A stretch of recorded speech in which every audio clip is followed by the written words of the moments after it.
Hello and welcome to the Alternate History class. My name is Andrew, and here we explore alternate history through the lens of a history class from another timeline.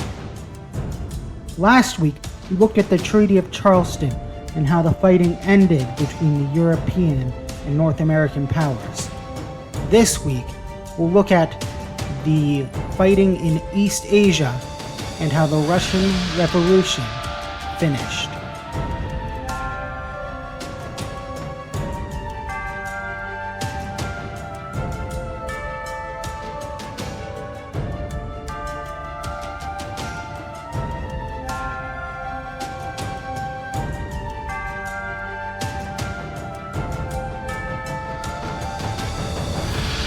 Alright, let's dive into the conflicts in the Pacific that occurred during the Great War.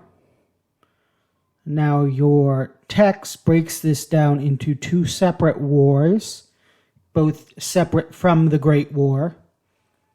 The first being the Second Sino-Japanese War from 1915 to 1917. And the second being the Pacific War, which would take place from the conclusion of the Second Sino-Japanese War until 1919.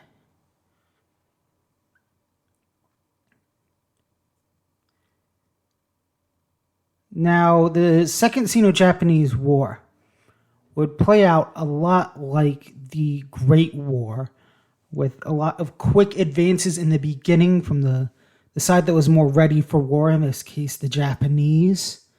But eventually they would get bogged down as the Chinese were quick to adopt trench warfare tactics that were being practiced in Europe.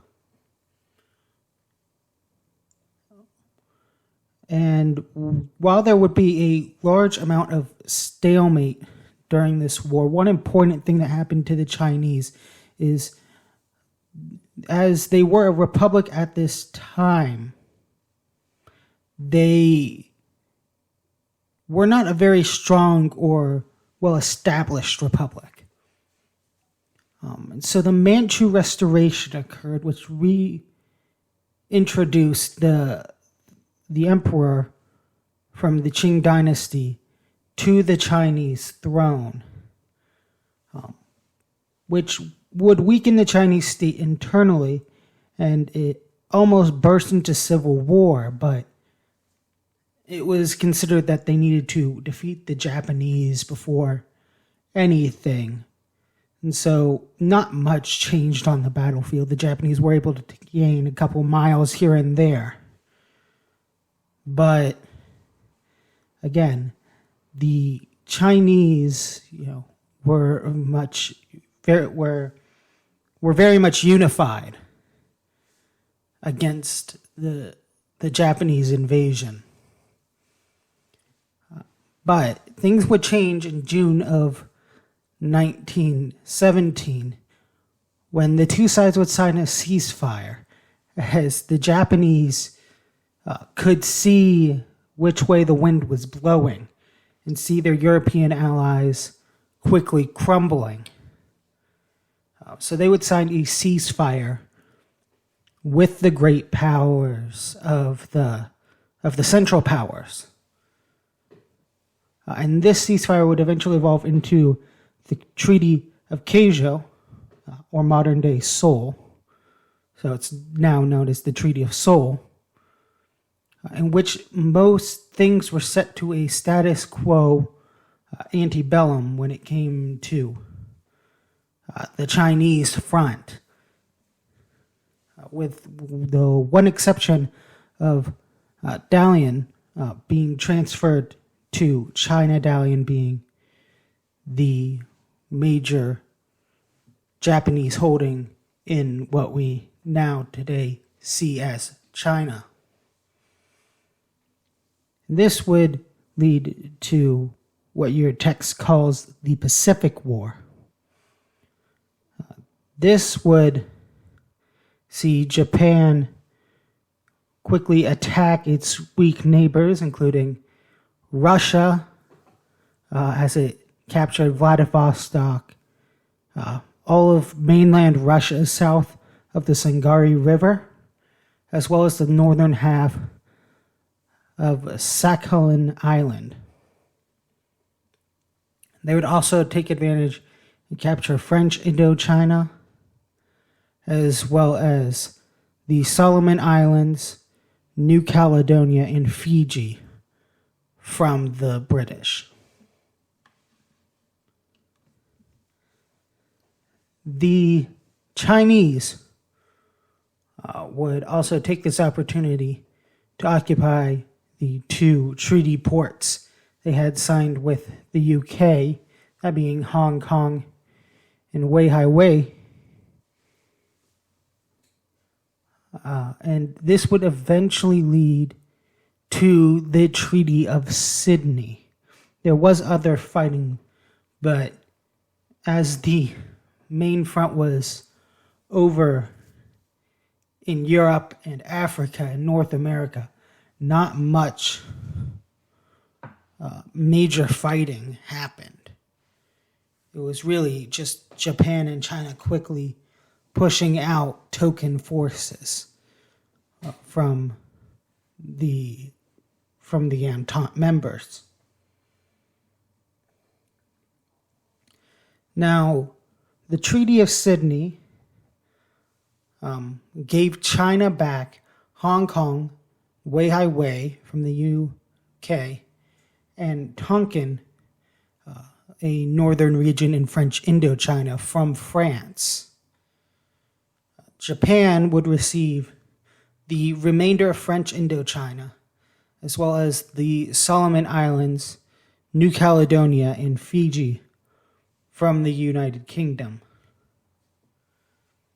Germany would also get something out of this, despite not having a major role to play in the area, as they split the western half of New Guinea with the United Kingdom. They would take the southeastern corner of the island.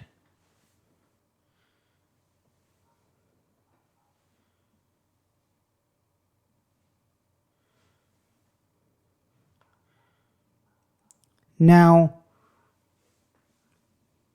since that took significantly less time than we expected to cover it, as there weren't too many major battles or things to cover, especially that U.S. was involved with, and we're trying not to bog ourselves down here in international affairs, although that will become harder and harder to do as this class goes on, as the world becomes more and more globalized. But let's talk about the Russian Revolution. Now, the last time we saw Russia, this second part of the Russian Revolution, the October Revolution, had broken out. When the Soviets would push out the provincial government, the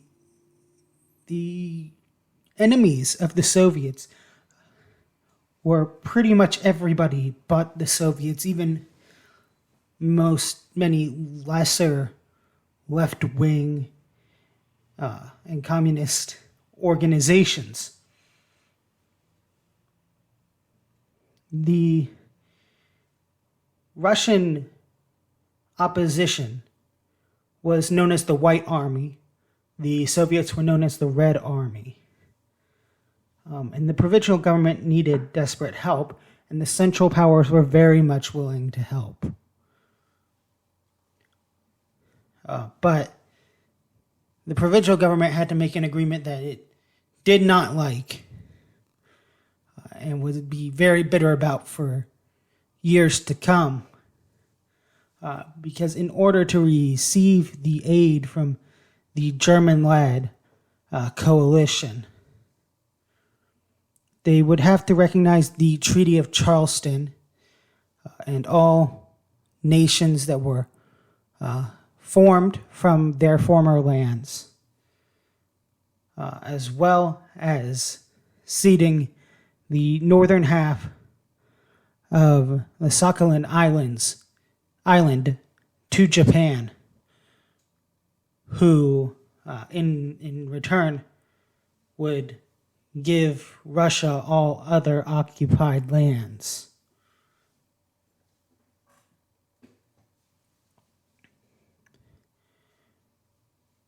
When they made this recognition, the Germans quickly mobilized their army, as they did not want a major communist state basically sitting on their borders, sitting on the borders of their buffer states. So they would help organize and lead a coalition of volunteer battalions from the Central Powers, the Germans, the Americans, the Austro-Hungarians, would all contribute greatly to this force. Now, it was a long and bloody and brutal war. But eventually, the Soviets were driven out of the major lands and cities in the West, in the European part of Russia. The Soviets would end up forming a resistance of types west of the Urals, primarily in Siberia, that the Russians' provincial government would have to deal with for well over a decade.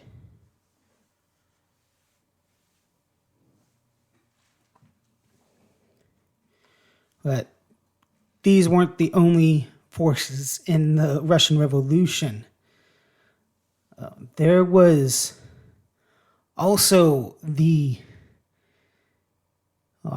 man known as the Bloody Baron, or Baron Roman von Eugen-Sternberg, a hardline monarchist who, when things seemingly had no hope, would conquer Mongolia from the Qing and from Russian territory. And the Germans saw this as a prime opportunity, as the Baron was very much of German ancestry, as you may be able to tell by the Sternberg part of his name. He became the founder of the Bogd Khanate of Mongolia, which would eventually be recognized by the Russian Republic, as it was now known, as well as the Qing, as it was going to serve as a strong counterweight to the communist influence in Siberia.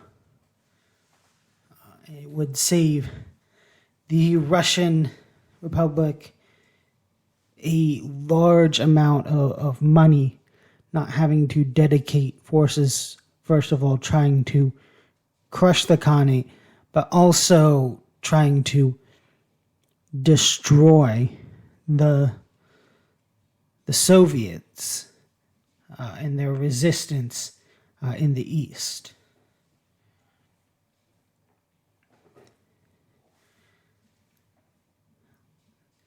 The reason Russia became a republic was because during this civil war, the royal family, the Romanov family, had been captured by the Soviets and massacred in an attempt to try to crush the morale of the White Army, and in an effort to try to solidify their hold on power and stop the monarchists from regaining influence. And while it did stop Russia from the time from being a czardom, it would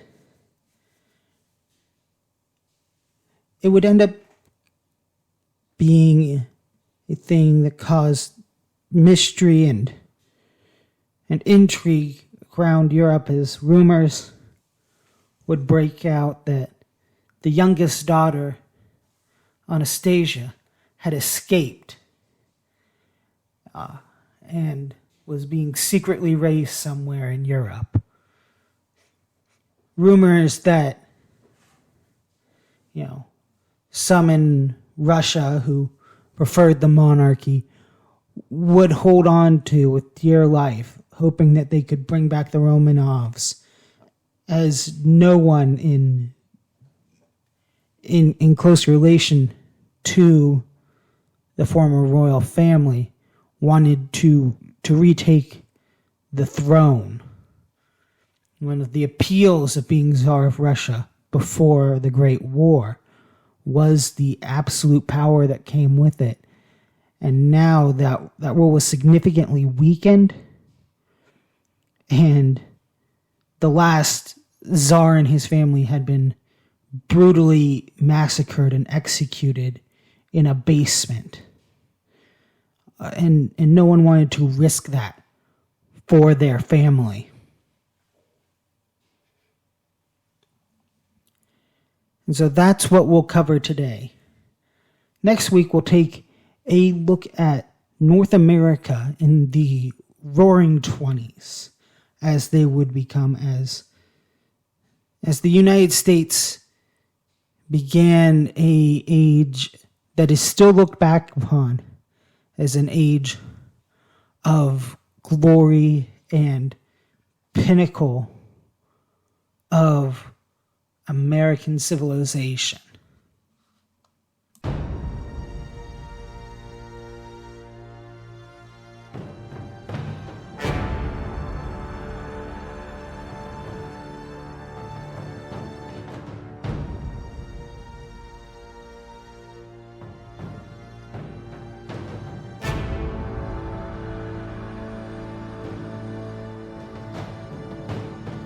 Thank you for checking out the Alternate History class on YouTube. If you enjoyed this week's episode, feel free to like the video, and if you want to see each video when it goes live, subscribe and hit that bell. The Alternate History class can be found on Spotify, Apple Podcasts, or wherever you find podcasts. Big thank you to my patrons.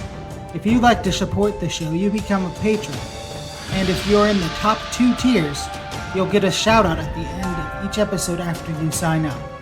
Thank you for your most important donation, your time, and I'll see you next time as we journey down the path not taken.